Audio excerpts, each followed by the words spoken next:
Sehingga rasa-rasanya bagi saya pesimistik itu luar biasa bang. Hadir di kalangan-kalangan kami anak muda ketika banyak sekali anak muda yang potensial, anak muda yang hadir di daerah-daerah yang lebih berkali-kali lipat gitu memiliki kompetensi dan kapasitas khususnya gitu dalam memimpin. Tapi kenapa Gibran yang menjadi representasi dan digaung-gaung sebagai anak muda Indonesia?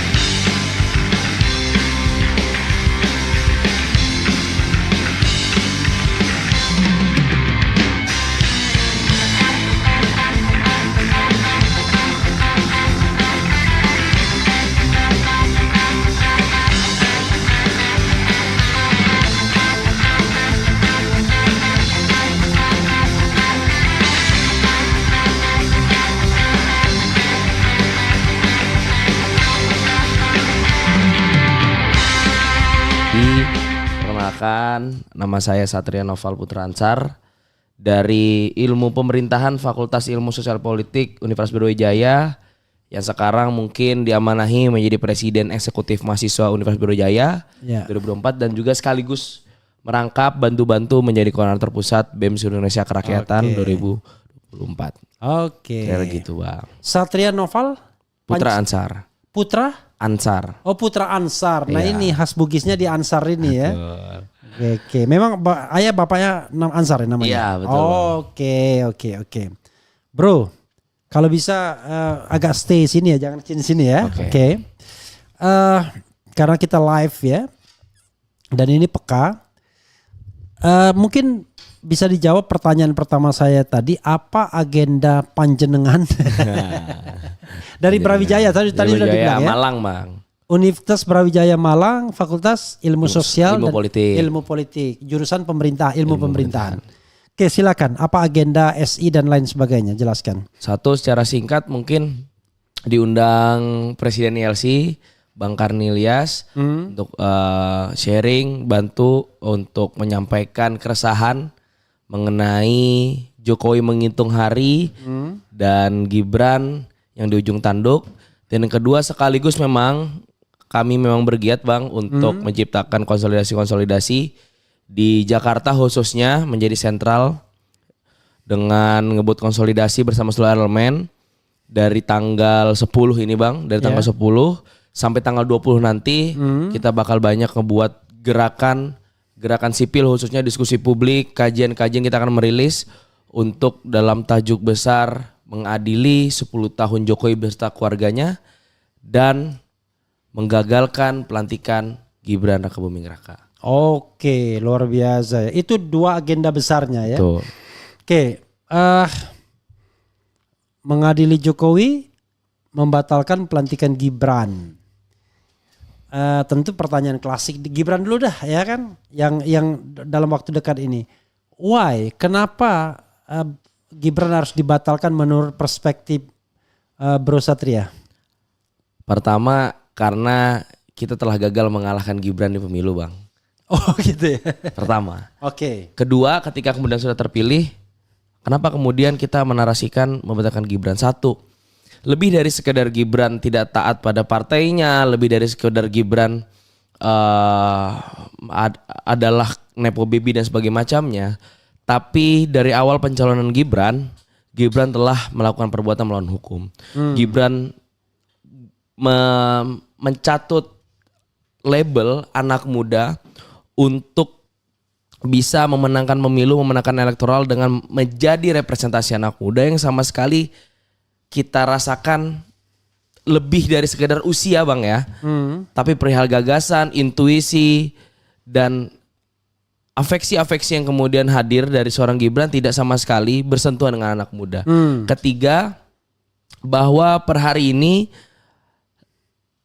menjelang pelantikan Gibran ternyata terkuak bang, gitu.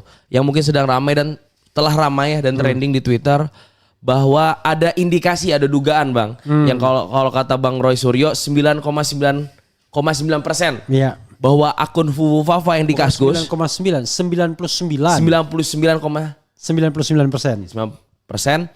adalah milik Gibran. Dengan dengan pencarian atau investigasi dari netizen yang luar biasa menunjukkan bahwa akun Fufafa ada Gibran. Yang jadi masalah adalah cuitan-cuitan substansi dari postingan-postingan Fufafa jauh dari kata moral, Bang. Jauh dari kata seorang anak muda yang berbicara gagasan dan masa depan Indonesia. Jauh dari kata anak muda yang peduli tentang isu sosial politik, tapi isinya hanya hujatan, pencemaran nama baik, bahkan ada cenderung melecehkan secara seksual, Bang, gitu. Dan ini membuat kita merasa tidak ada alasan lagi untuk kemudian memiliki wakil presiden yang baru dengan histori track record yang sungguh buruk ketika memang terbukti. Namun kan banyak kemudian kita bilang intervensi-intervensi yang tak jauh dari bapaknya sendiri gitu kan, Bang. Yang kemudian kita melihat bias antara Gibran dan bapaknya adalah Jokowi. Kira-kira begitu, Bang. Oke, tentu saya tidak akan bertanya soal teknis ketatanegaraannya ya. Betul. Jadi Anda menginginkan Gibran tidak dilantik karena Gibran tidak layak, begitu? Betul. Dengan catatan buruknya, dengan perilaku-perilaku yang kami rasa adalah murni gimmick dan pembohongan publik, Bang, gitu. Ketika mungkin muncul berita Fufafa, tuduhan ke Gibran, Gibran sama sekali nggak ambil sikap. Ketika ditanya oleh wartawan, dia bilangnya silakan tanya sama yang punya akun. Di saat kemudian anak muda terkenal, Gen Z, milenial terkenal dengan sikap kritis, sikap social awareness yang tinggi, sikap kemudian responsibilitas terhadap isu itu tinggi, namun Gibran gagal membuktikan bahwa Gibran adalah representasi anak muda secara esensial gitu, bukan hanya tentang umur gitu. Sehingga kita merasa bahwa selama ini kita dibohongi gitu. Dan ketika kita ngelihat, Bang, kalau mungkin abang juga ngelihat tweet atau postingan dari Fufafa tuh sungguh jauh dari dari seorang yang kita lihat seorang Gibran yang akan memimpin menjadi wakil presiden terpilih kita gitu.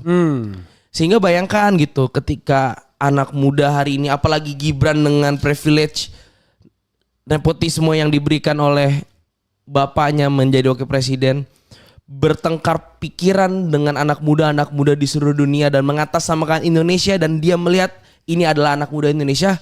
Saya pribadi, Bang, malu gitu. Ketika kemudian dunia melihat anak muda dari Indonesia representasinya adalah Gibran gitu. Dengan ketika diwawancari media hanya memberikan sepatah dua kata, dengan ditanya media habis mau kemana, ya saya mau ke hotel terus tidur. Lantas hal-hal apa gitu yang kemudian menjadikan inspirasi gitu sebagai wakil presiden terpilih dari kelompok anak muda gitu, Bang. Oke, jadi anak muda tersinggung. Betul. Diwakili oleh Gibran yang tidak menunjukkan kecerdasan sebagai seorang pemuda, begitu ya? Betul. Oke, ada lagi yang ingin Bro sampaikan mengenai Gibran Rakabuming Raka dan juga barangkali perkembangan BEM dan lain sebagainya terkait dengan isu Gibran dulu. Iya, perihal masalah penjegalan atau kemudian penggagalan Gibran ini dilantik bukan lagi menjadi isu yang sekelompok orang, isu dari partisan politik dan sebagainya macam. Tapi ini murni isu organik dari masyarakat, dari teman-teman mahasiswa yang dikaji secara akademis, Bang. Oke. Kalau mungkin saya berbicara mekanisme ketatanegaraan mungkin Bang Refli lebih paham.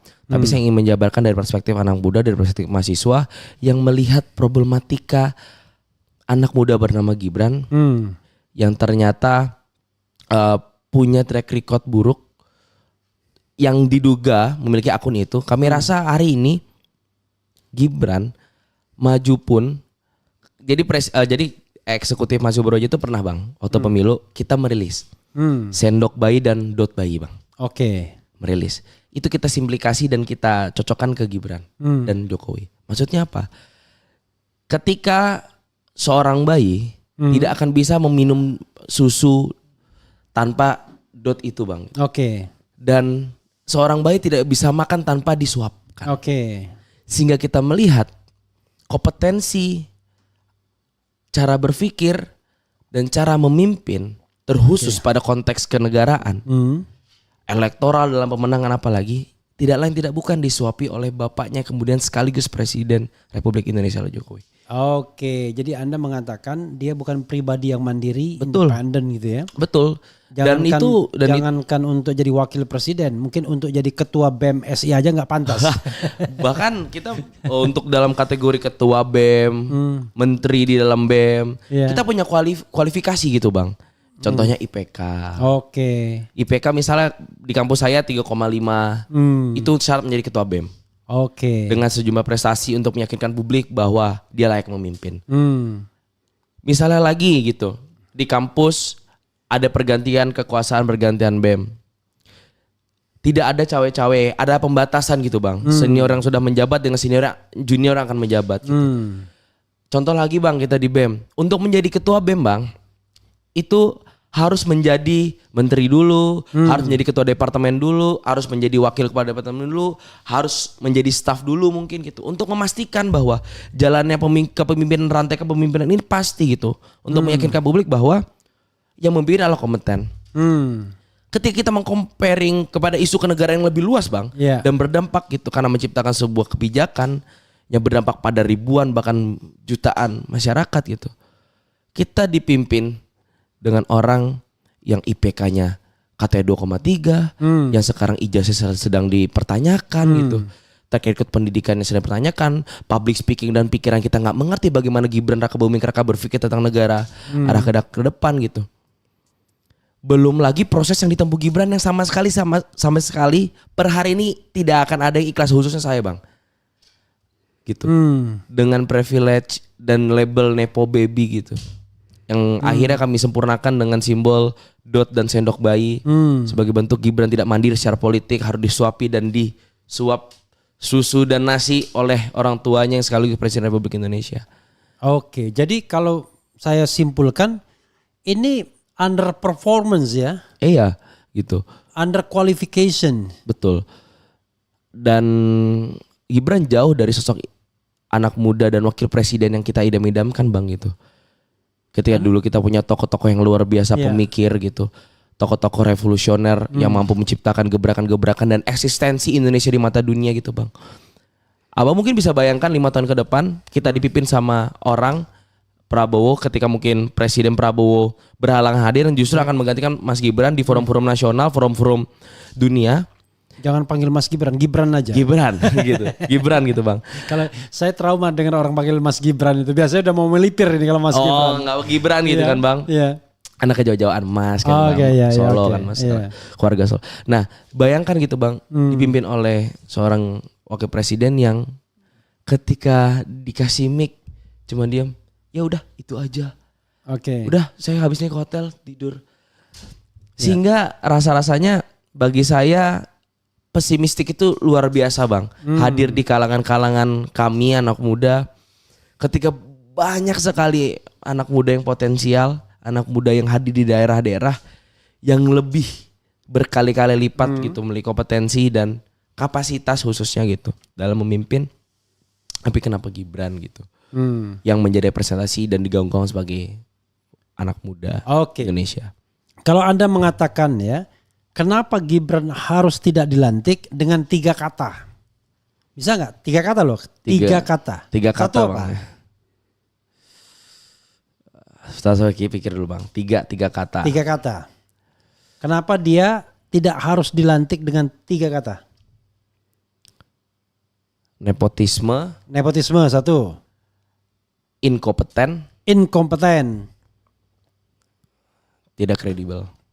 Itu 2 kata. Iya. Terakhir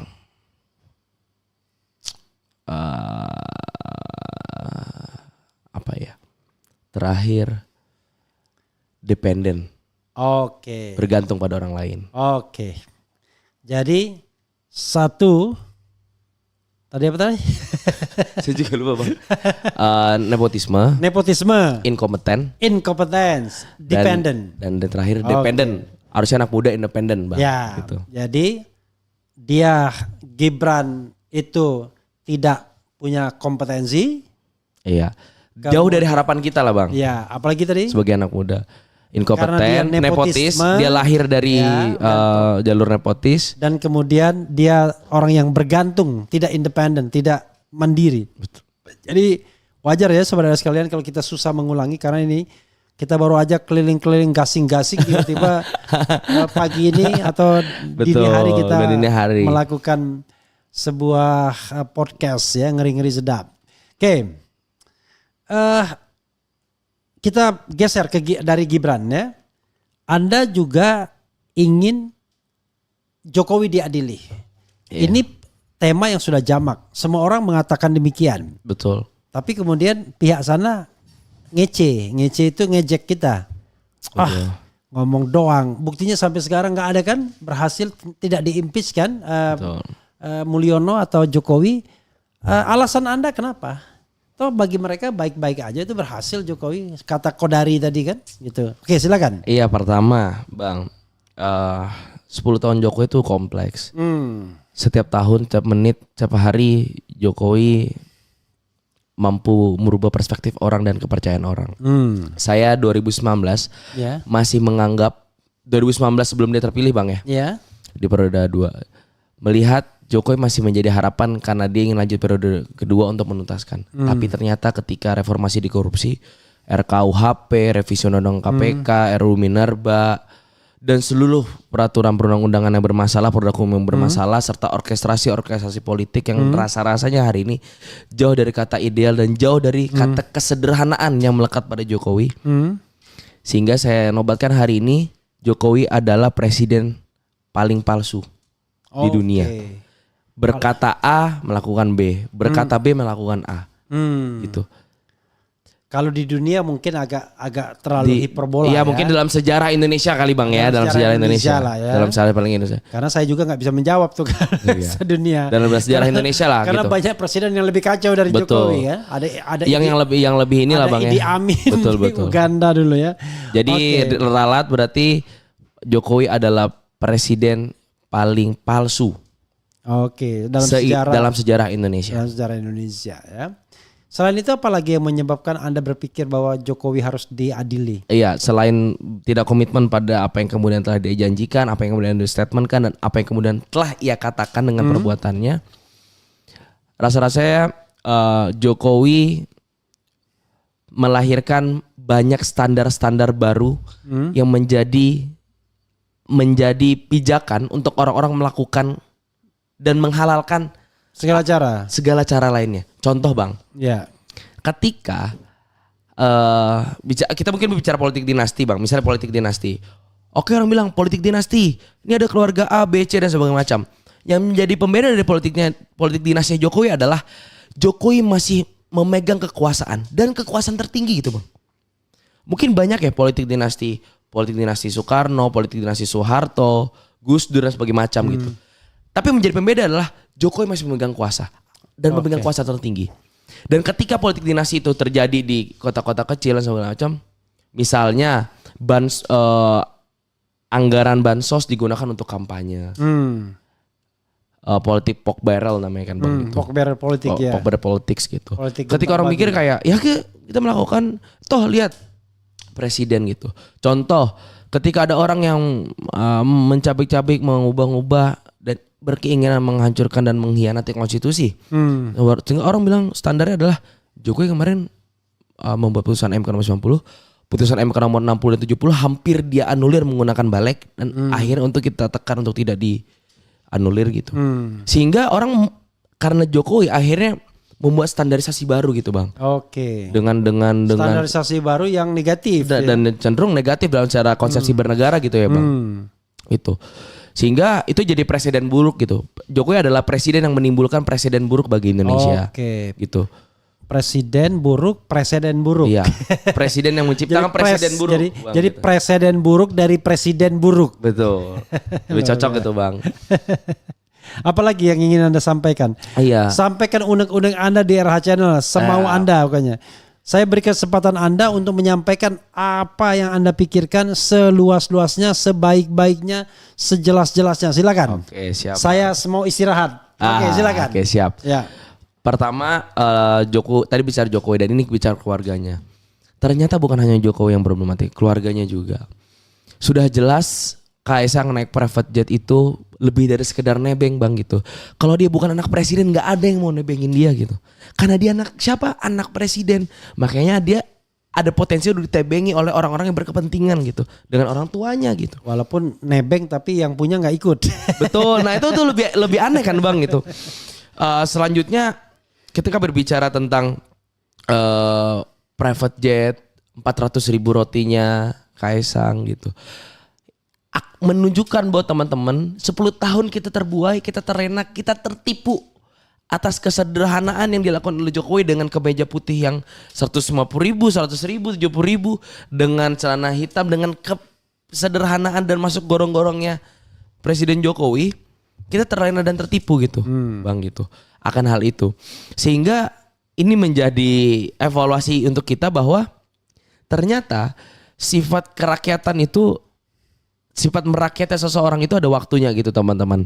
Ketika mungkin di awal dia masih merakyat, walaupun entah dengan kebijakan-kebijakan yang bias juga bang ya gitu. Karena kita bisa meninjau merakyatnya seseorang itu bukan dari baju dan sebagainya macam rasa-rasanya bang ya, tapi dari sikap dan kebijakan yang ia buat gitu.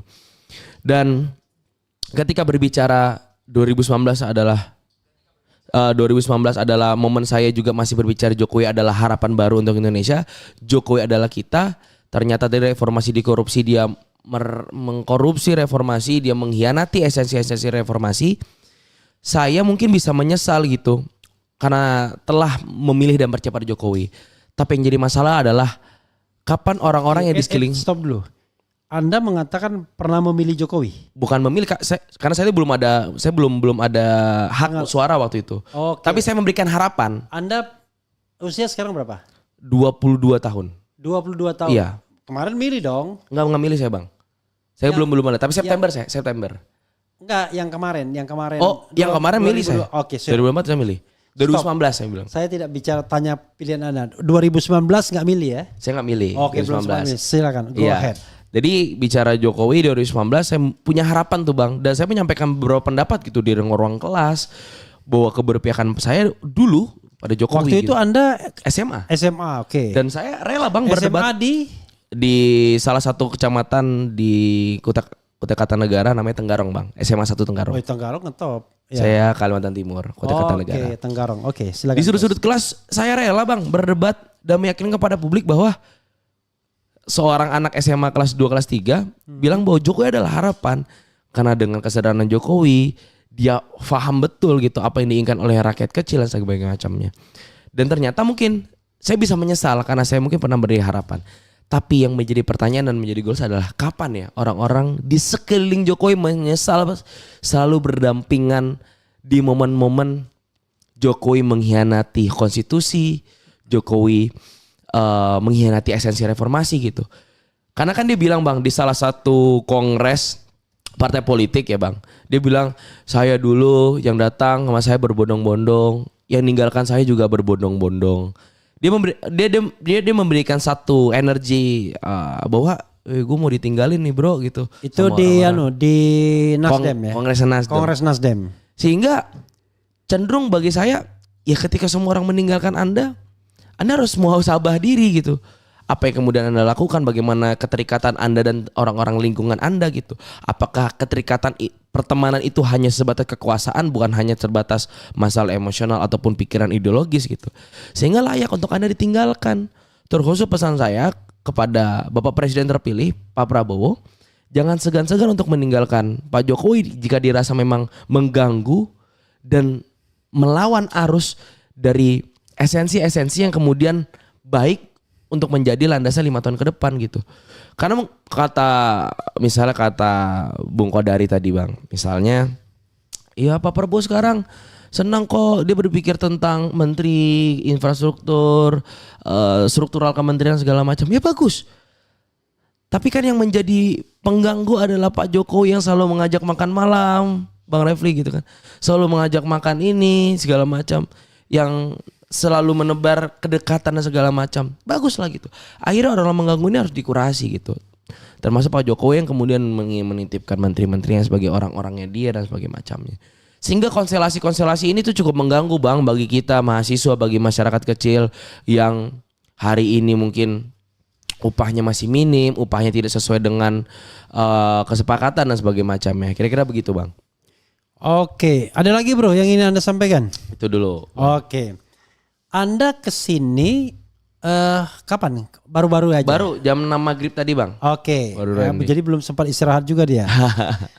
Pertanyaan saya, berarti Anda tidak akan balik lagi sampai tanggal 20 atau balik dulu? Jadi karena kebetulan ada agenda di Malang, harus Iya. balik dulu sebentar dan kemudian balik lagi ke Jakarta Bang. Dalam jangka waktu dekat juga, yang jelas sehari atau 2 hari ke depan akan balik lagi. Dalam konteks ya tadi Bang, memikirkan secara teknis, mengkonsolidirkan antar elemen, antar individu-individu untuk menyelaraskan agenda-agenda kita. Terkhusus pada tanggal 14 Bang, ada pertemuan tokoh-tokoh nasional. Oh Anda diundang juga ya? Saya diundang juga. Oke. Bukan hanya mahasiswa, bukan hanya segelintir orang, tapi seluruh orang yang kemudian rasa-rasanya masih peduli akan keselamatan negeri ini Bang.